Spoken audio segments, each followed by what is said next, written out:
খবরের প্রথমেই দেখে নেব আজকের সংবাদ শিরোনাম। বাবরি দানবাক্সে ডলার, রিয়াল, রিঙ্গিত বিধানসভায় পার্থের পাশে আসন সাসপেন্ডেড হুমায়ুনের। বড় চমক, এবার মাসে মাসে মিলবে 2500 টাকা ভাতা বৃদ্ধি নিয়ে বিরাট ইঙ্গিত রাজ্য সরকারের। কমিশনের জোড়া চিঠি পেয়ে অবশেষে সক্রিয় নবান্ন, প্রথম দফায় বিএলওদের জন্য বরাদ্দের 61 কোটি ছাড়া হলো। 7.6 মাত্রায় ভূমিকম্পে কেঁপে উঠল জাপান, 1 মিনিটের বেশি সময় ধরে ভয়াবহতা, জারি সুনামি সতর্কতা। ইন্ডিগোর ফ্লাইট বিপর্যয়ে কেন্দ্রকে নিশানা মুখ্যমন্ত্রীর, ভোগান্তির জন্য যাত্রীদের ক্ষতিপূরণ দেওয়া হোক দাবি মমতার। নাবালিকাকে ধর্ষণ করে তারপর গর্ভবতী করে দিয়েছিল পৌরকে কড়া শাস্তি দিল কোর্ট। আসছি বিস্তারিত খবরে। বাবরি দানবাক্সে ডলার, রিয়াল, রিঙ্গিত বিধানসভায় পার্থের পাশে আসন সাসপেন্ডেড হুমায়ুনের। ভরতপুরে সাসপেন্ডেড তৃণমূল বিধায়ক হুমায়ুন কবিরের প্রস্তাবিত বাবরি মসজিদ নির্মাণের জন্য রাখা দানবাক্সে জমা পড়েছে নানা দেশের বিদেশি মুদ্রা। সোমবার সন্ধ্যা পর্যন্ত বাক্সে মিলেছে মার্কিন ডলার, সৌদি আরবের রিয়াল, মালয়েশিয়ান রিঙ্গিত, বাংলাদেশি টাকা সহ একাধিক রাষ্ট্রের মুদ্রা। দানবাক্সের অর্থ গুনতে বসা লোকজনও সব মুদ্রার পরিচয় বুঝতে পারেননি বলে স্বীকার করেছেন হুমায়ুন ঘনিষ্ঠরা।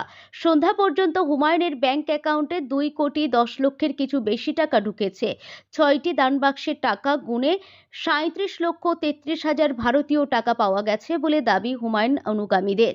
এদিকে নানা মহল থেকে প্রস্তাবিত মসজিদে বাবরির নাম রাখা নিয়ে বিতর্কের জেরে এদিন কিছুটা পিছু হটে হুমায়ুন বলেছেন, বাবরের নাম দিয়ে প্রতিটা ইট বা রড গাঁথা হবে না। মসজিদ নির্মাণ হওয়ার পর বাবরের নামে একটি গেট করা হবে। হুমায়ুন ঘনিষ্ঠদের দাবি, আপাতত 12টি ট্রাঙ্ক ও বস্তায় জড়ো করা হয়েছে দানের টাকা। ইতিমধ্যেই 30 জন লোক নিযুক্ত হয়েছে টাকা গোনার জন্য। গতকাল রাত থেকেই যন্ত্রে চলছে টাকা গোনার কাজ। সূত্রের খবর, মাঝে টাকা গোনার যন্ত্র বিকলও হয়েছে, তাই আনা হয়েছে আরও টাকা গোনার মেশিন। সন্ধ্যা পর্যন্ত মাত্র 6টি ট্রাঙ্ক ও বস্তার টাকা গোনা সম্ভব হয়েছে। সেখানে 37,33,000 ভারতীয় টাকার পাশাপাশি বেশ কিছু ডলার, রিয়াল, রিঙ্গিত মিলেছে বলে স্বীকার করেন গণনাকারীরা। অবশ্য সমস্ত বিদেশি মুদ্রা আলাদা করে রাখা হয়েছে। এদিনও নতুন দানপত্র জমা পড়েছে হুমায়ুনের বাড়িতে। আরও ইট, বালি আসছে। শিলান্যাস করা মাত্র 3 কাঠা জমিতে যে মসজিদ হবে তার আকার, আয়তন কতটা হবে? জমা পড়া এত বিপুল পরিমাণ টাকা তাহলে কোথায় খরচ হবে? এইসব প্রশ্ন উঠতে শুরু করেছে।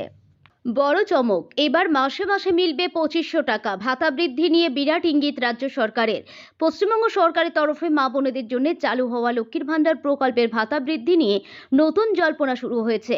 তৃণমূল নেত্রী সায়নী ঘোষের এক সাম্প্রতিক মন্তব্যে এই ভাতা বেড়ে 2500 টাকা হওয়ার ইঙ্গিত মিলেছে।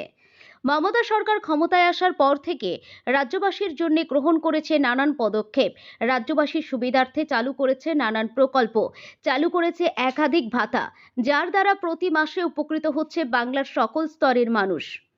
বাংলার পড়ুয়াদের এককালীন টাকা দেওয়া থেকে শুরু করে গৃহবধূদের মাসিক ভাতা দেওয়া কিংবা চিকিৎসার ক্ষেত্রে স্বাস্থ্যসাথী কার্ড চালু করার মতো বিভিন্ন উদ্যোগ নিয়েছে মমতা সরকার। এবার শোনা যাচ্ছে মাসে মাসে রাজ্যবাসীকে 2500 টাকা করে দেবে সরকার। বাংলার সকল মা বোনেরা পাবেন এই সুবিধা। এদিকে দীর্ঘদিন ধরে শোনা যাচ্ছে লক্ষ্মীর ভাণ্ডার ভাতা বৃদ্ধির কথা। শোনা যাচ্ছিল সাধারণ জাতির মহিলাদের ভাতা হবে 1500 টাকা, তফসিলি জাতির মহিলাদের ভাতা হবে 1800 টাকা। এই জল্পনার মাঝে বিরাট ইঙ্গিত মিলল সরকারের পক্ষ থেকে। জানা যাচ্ছে একেবারে 2500 হচ্ছে লক্ষ্মীর ভাণ্ডার। কদিন আগে এক সভায় লক্ষ্মীর ভাণ্ডার বৃদ্ধি নিয়ে ইঙ্গিত দিল তৃণমূল নেত্রী সায়নী ঘোষ। তিনি জানিয়েছেন, শুরুতে এই প্রকল্পে 500 করে দেওয়া হলেও টাকার পরিমাণ বর্তমানে বেশ বাড়ানো হয়েছে। পরবর্তীকালে এই টাকা 2000 থেকে 2500 টাকা হবে বলে মনে করা হচ্ছে। তিনি আরো বলেন, লক্ষ্মীর ভাণ্ডারের টাকা দিয়েই নাকি আজকাল স্বামীরা বাইকে তেল ভরছেন। আর এই মন্তব্য সোশ্যাল মিডিয়ায় ভাইরাল হয়েছে, যা দেখার পর অনেকেই বলেন বাংলার ছেলেদের জন্য প্রকল্প চালু করতে। সব মিলিয়ে বিরাট খবর রাজ্যবাসীর জন্য মিলল নয়া ইঙ্গিত। এবার বাড়তে পারে ভাতা, এক ধাক্কায় 2500 হবে লক্ষ্মীর ভাণ্ডার ভাতা। তৃণমূল নেত্রী সায়নী ঘোষ কথা জানান। তিনি ইঙ্গিত দেন যে সামনের বছরের আগেই প্রায় 2 গুণ হচ্ছে লক্ষ্মীর ভান্ডার ভাতা। কমিশনের জোড়া চিঠি পেয়ে অবশেষে সক্রিয় নবান্ন। প্রথম দফায় বিএলওদের জন্য বরাদ্দের 61 কোটি ছাড়া হলো। গত সপ্তাহে নির্বাচন কমিশন জানিয়েছিল বিএলওদের পারিশ্রমিক বাবদ রাজ্যের থেকে 70 কোটি টাকা পায় তারা। রাজ্যের অর্থ দপ্তর সেই টাকা আটকে রাখায় বিএলওদের পারিশ্রমিক দেওয়ার সমস্যা হচ্ছে। রাজ্য টাকা না পাঠানোয় ভোটার তালিকায় বিশেষ নিবিড় সংশোধনের কাজে যুক্ত বিএলওদের এখনও পারিশ্রমিক দিতে পারেনি নির্বাচন কমিশন। গত সপ্তাহে টাকা চেয়ে নবান্নকে দ্বিতীয় চিঠি পাঠিয়েছিল কমিশন। কমিশন সূত্রে খবর, সোমবার বিএলওদের জন্য বরাদ্দের 61 কোটি টাকা ছেড়েছে রাজ্য। কমিশন সূত্রে খবর, এসআইআর এর কাজে ওই টাকা ব্যবহার করা হবে।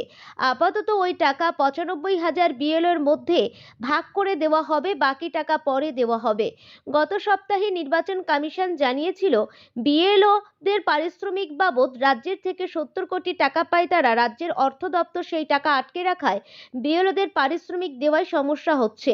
প্রসঙ্গত, এবার বিএলওদের পারিশ্রমিক প্রায় দ্বিগুণ বেড়ে এবার 12,000 টাকা হয়েছে। বিশেষ ভাতা সহ তারা মোট 14,000 টাকা পাবে। বিএলও সুপারভাইজারদের পাওয়ার কথা 18,000 টাকা। প্রায় 81,000 বিএলও কাজ করছেন। অভিযোগ, কমিশন বরাদ্দ অনুমোদনের পরেও তাদের টাকা দেওয়া যায়নি। বিএলওরা বাড়ি বাড়ি গিয়ে এনুমারেশন ফর্ম বিলি, তারপরে সেই ফর্ম পূরণের সব সংগ্রহ করে কমিশনের কাছে পাঠানোর দায়িত্ব বিএলওদের কাঁধে। সেই কাজের জন্য বিএলওদের জন্য নির্দিষ্ট পারিশ্রমিকের ব্যবস্থা করেছে কমিশন। কমিশন সূত্রে খবর, বিএলওরা প্রতি বছর ভোটার তালিকা পর্যালোচনার কাছে 6,000 টাকা পেতেন, তবে সেই সাম্মানিকের পরিমাণ বাড়িয়ে 12,000 টাকা করা হয়েছে।